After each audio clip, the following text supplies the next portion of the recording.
I slapped a man on a crowded plane, hard. The sound echoed, the baby in his arms went silent, and every pair of eyes burned into me.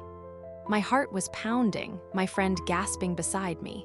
But then he just looked at me, tears glimmering in his tired eyes, and whispered, "Finally, someone real." And in that moment, I knew I'd done something far bigger than a mistake. The cabin went completely silent after the slap. The air felt thick, like the whole plane was holding its breath. My palms stung, my heart pounded against my ribs, and every face around me blurred into one giant expression of disbelief. The man I hit just stood there, holding his crying baby, his eyes tired but strangely calm.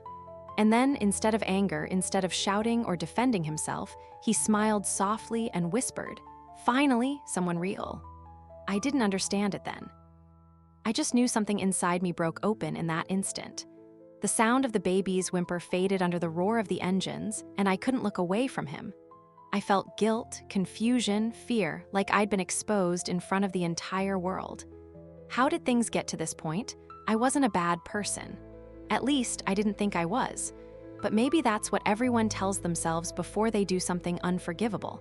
I remember the passengers staring, some filming, others whispering, judging. My best friend Chloe was beside me, her face pale, her hand gripping my arm as if she couldn't believe I'd actually done it. I couldn't believe it either.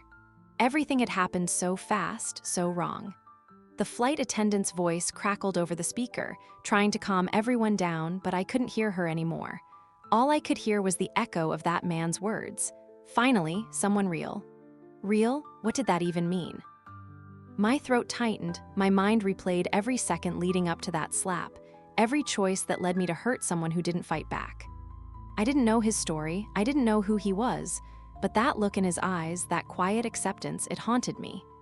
It was like he saw through me, past the makeup, the fake smiles, the perfect life I thought I had built. He saw the part of me I tried to hide, the angry, scared, insecure part that wanted to be good but didn't know how. As the plane settled back into uneasy silence, I realized this moment wasn't just about what I'd done to him. It was about everything I'd been running from. If you've ever made a mistake so big you wished you could take it back, stay with me. Because this is the story of how that one mistake changed everything. 2 hours earlier, everything seemed perfect. The airport buzzed with weekend energy, rolling suitcases, coffee cups, people chasing destinations and dreams. Chloe walked beside me, her designer luggage gleaming, her laughter loud enough to turn heads. She was the kind of woman people noticed, not because she was kind, but because she knew how to be seen. My best friend since college.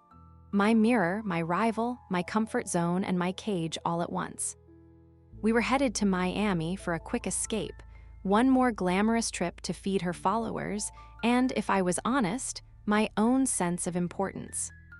I used to think our friendship was unbreakable, until that day showed me just how blind I'd been. At the gate, I first saw him, a tired man balancing a baby, a backpack, and a crumpled boarding pass. He moved clumsily, bumping into Chloe's arm as he tried to adjust the strap on his carrier. The look she gave him could have frozen lava. "Unbelievable," she hissed under her breath, rubbing her arm dramatically. Some people have zero respect. The man turned to apologize, his voice quiet, almost apologetic. But Chloe cut him off with a sharp glance and turned to me, whispering, "Creeps are everywhere. Did you see the way he looked at me?" I hadn't. All I saw was exhaustion in his eyes, the kind that comes from holding too much grief or too little sleep. But Chloe's words carried weight, and in that moment, I believed her. That's what friendship had always been: automatic loyalty, no questions asked. She kept talking about him while we waited to board, spinning a story about how men like that used pity to get attention, how the world was full of fakes pretending to struggle. I nodded along, even though something in me twisted uncomfortably. When the boarding call came, she sighed dramatically and tossed her hair. Watch him try to sit near us. Just my luck. As we walked down the jet bridge, I glanced back one last time. The man was trying to soothe his baby, whispering something that almost looked like an apology to the tiny face pressed against his chest. For a second, I felt something heavy tug at my chest, pity maybe, or shame, but I pushed it down. I didn't know then that believing Chloe's lie would lead me to the worst moment of my life. The plane was packed, the kind of flight where every sigh felt amplified, every cry unbearable. Chloe and I sat 2 rows ahead of the man, but somehow his presence lingered, like a quiet storm building behind us. As the engines roared and the plane lifted, I glanced back. He was struggling to balance his baby on his lap, fumbling for a bottle while trying not to bump the woman beside him. His hands shook slightly, the baby squirmed, and I saw the weariness in his face, the kind that comes from being stretched too thin. But Chloe leaned toward me, rolling her eyes. "Can you believe this? I swear, it's like he doesn't even care he's annoying everyone." She said it loudly enough for nearby passengers to hear. I shifted uncomfortably, staring at my seatbelt, trying to disappear. As we reached cruising altitude, the baby started crying, sharp, desperate wails that sliced through the steady hum of the plane. Chloe groaned, covering her ears. "Oh my God, make it stop. He's probably doing it for attention." I turned to her, startled. "He's holding a baby, Chloe. What's he supposed to do?" But she didn't answer, too busy recording a short clip for her Instagram story. "Some people have no manners," she said into her phone, fake smile painted across her face. My stomach turned. A flight attendant approached, offering the man a warm towel and water. He thanked her softly, voice trembling, as if afraid even gratitude might disturb someone. I caught a glimpse of the baby's tiny hand gripping his shirt, a small piece of innocence clinging to the last bit of calm he had left. Something in me softened for a second, but then Chloe jabbed my arm. "He just looked at me again," she whispered sharply. "He's doing it on purpose." I felt anger rise in me, not at the man, but at the discomfort I couldn't name. It was easier to take her side than to question her, so I nodded. The turbulence began, drinks rattling, overhead bins creaking. The baby's cries grew louder. Chloe pressed her call button and said to the flight attendant, "Can you please control that man? He's being aggressive." The attendant hesitated, glancing uncertainly toward the father. My pulse quickened. In that moment, reason vanished. I only remember standing, heart racing, as every emotion I'd been suppressing, shame, loyalty, frustration, ignited into something reckless. I don't even remember deciding to do it. One second Chloe was whispering, "He's glaring at me," and the next my body just moved. I stood, turned, and before I could stop myself, my hand connected with his cheek. The sound was sharp, shocking, final. Every conversation, every clinking glass, every hum of the engine vanished into stunned silence. The baby froze mid-cry, staring up at me with wide, wet eyes. My chest heaved as I realized what I'd done. His face turned slowly toward me, a red mark forming across his skin. He didn't speak, didn't shout, didn't even flinch. He just looked at me with eyes so tired and gentle they made my throat close. Then he smiled, just barely, and whispered, "Finally, someone real." The words hit harder than any slap could. I stood frozen, my hand trembling in midair. "What?" I breathed, but he was already shifting his baby, gently rocking her, murmuring something soft that sounded like a lullaby. The people around us started whispering. Someone muttered, "What the hell?" Another pulled out a phone. Chloe tugged my arm. "You had to do it," she hissed. "He was harassing me." But for the first time, her words didn't sound right. They sounded small, hollow. The flight attendant hurried over, eyes wide, voice low but firm. "Ma'am, please sit down." I obeyed mechanically, my knees weak. The man turned back to his seat, not saying another word. The baby began to calm, her little fingers clutching at his sleeve. I couldn't stop staring at the back of his head, the way his shoulders trembled slightly. He wasn't angry.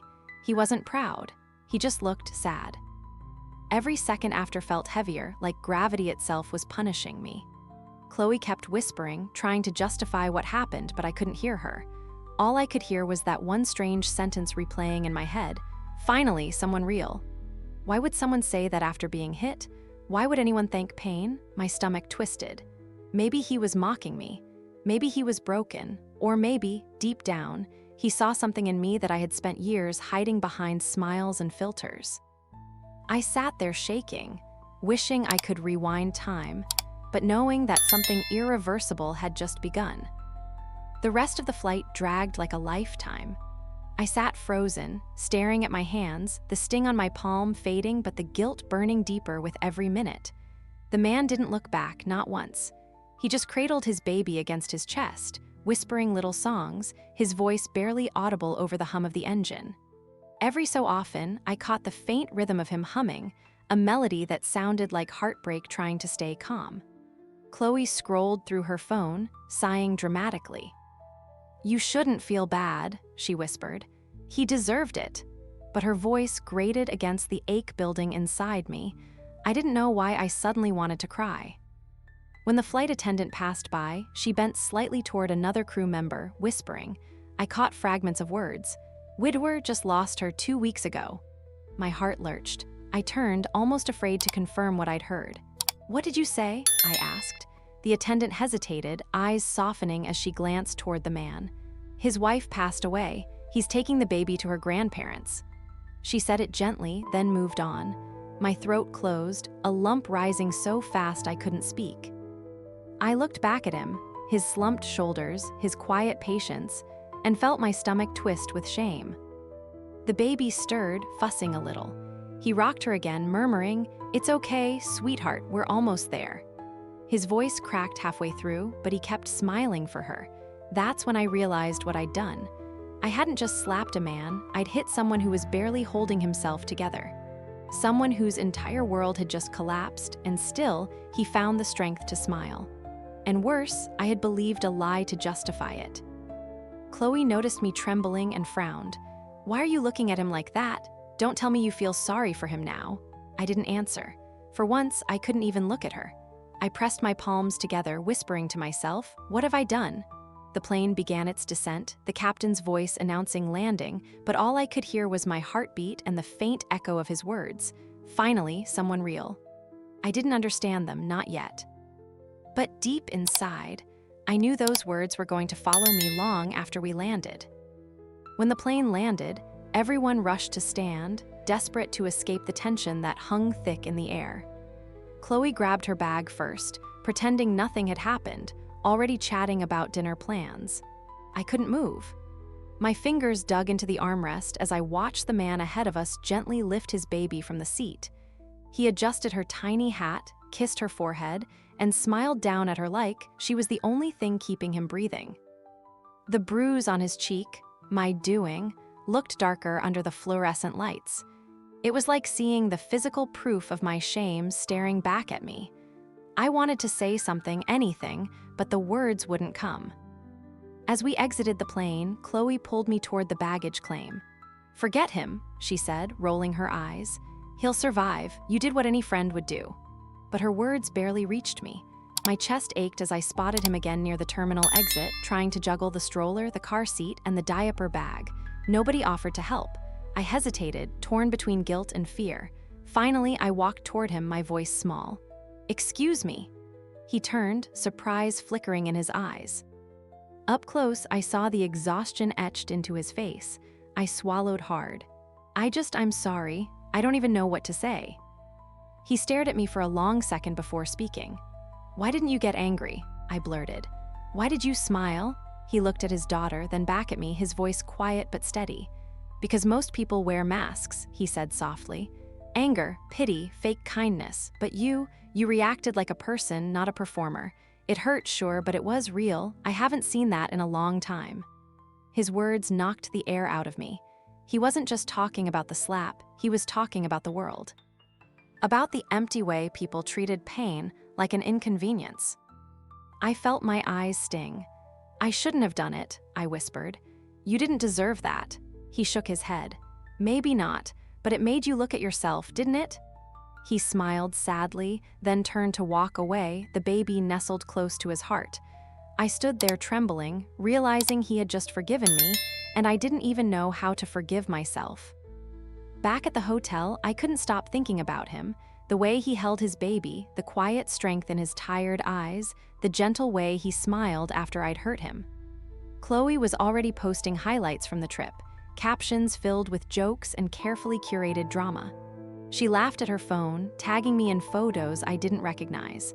I scrolled through her posts, my stomach twisting. Everything looked so perfect, so staged.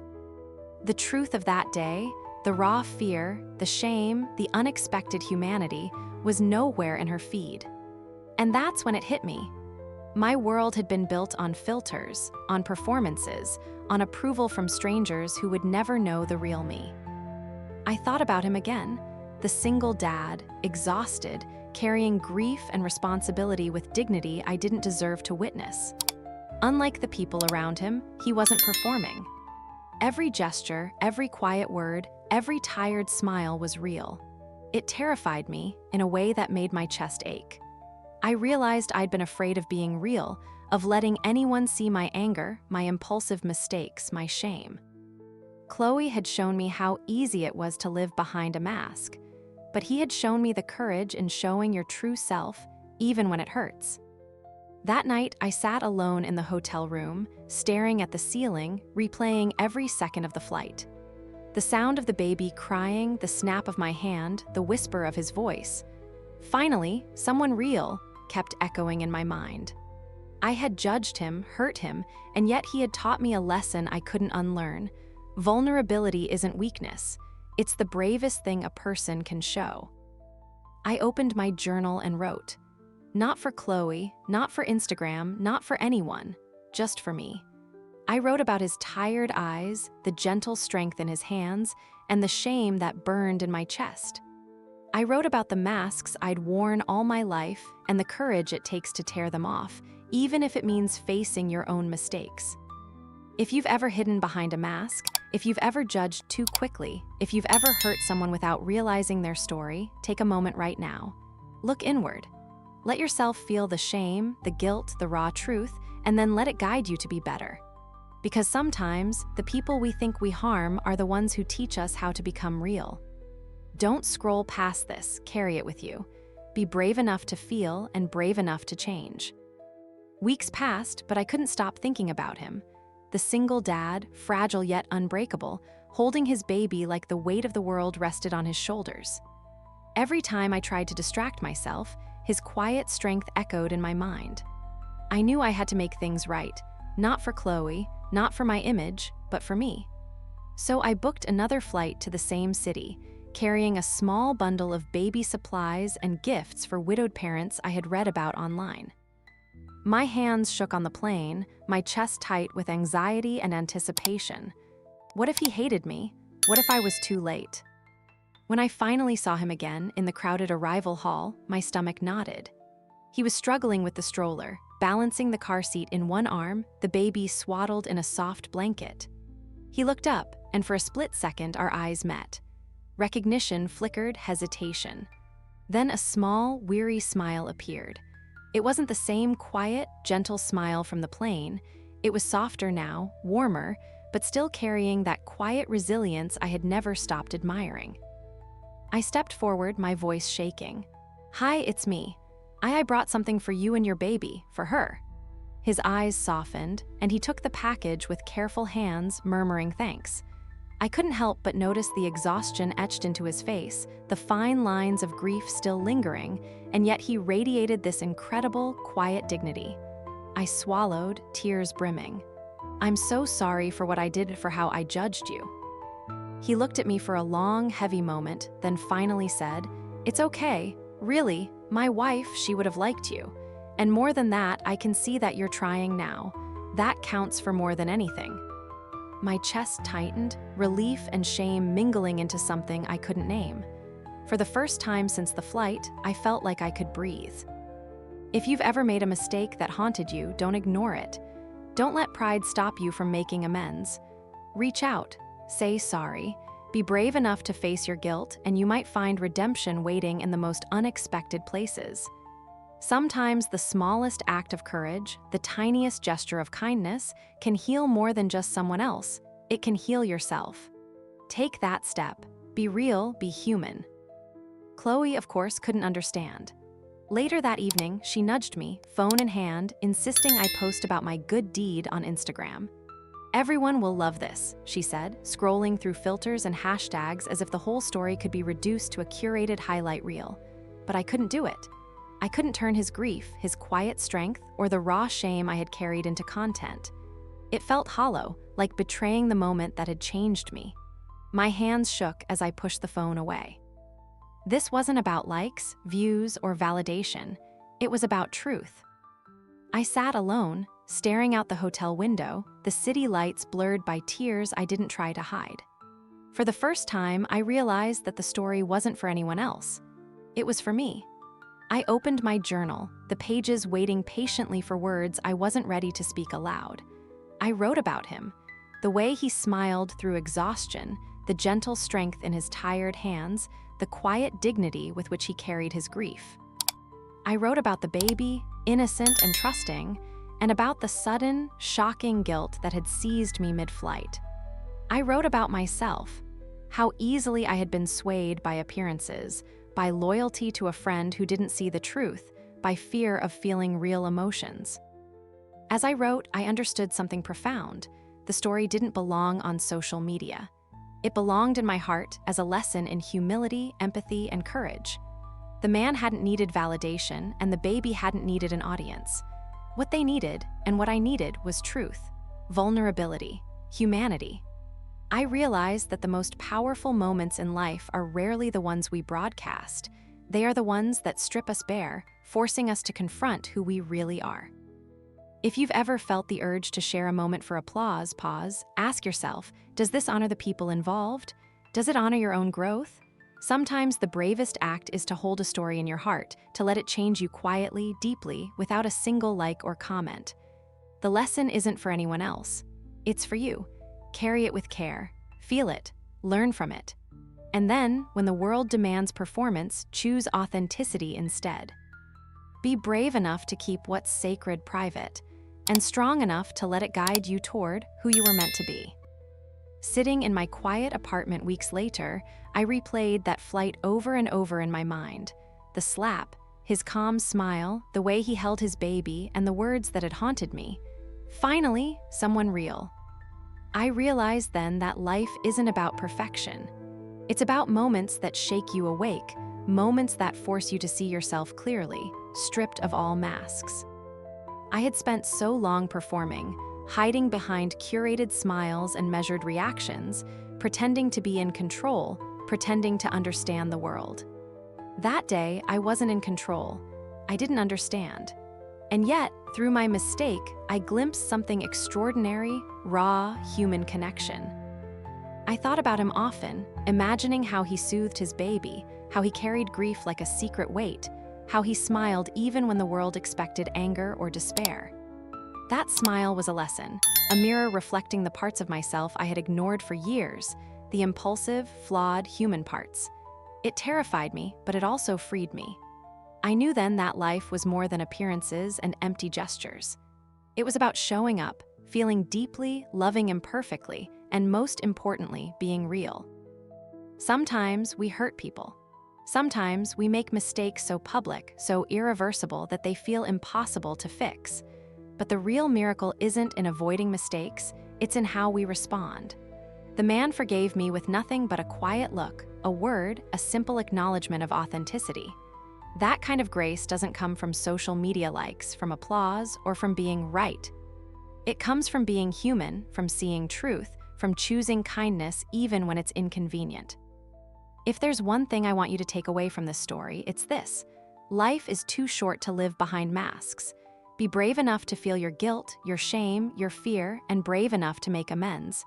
Be courageous enough to embrace imperfections, both yours and others. Look past appearances, listen, and act with real compassion. The world doesn't need another performance. It needs real people, messy and broken, who are willing to show up for one another. So today, take a deep breath. Reach out to someone you've wronged. Say the things you've been afraid to say. Let yourself be seen, let yourself forgive, and let yourself grow. Life isn't about being perfect. It's about being real. And sometimes being real changes everything. Be that person. Start now.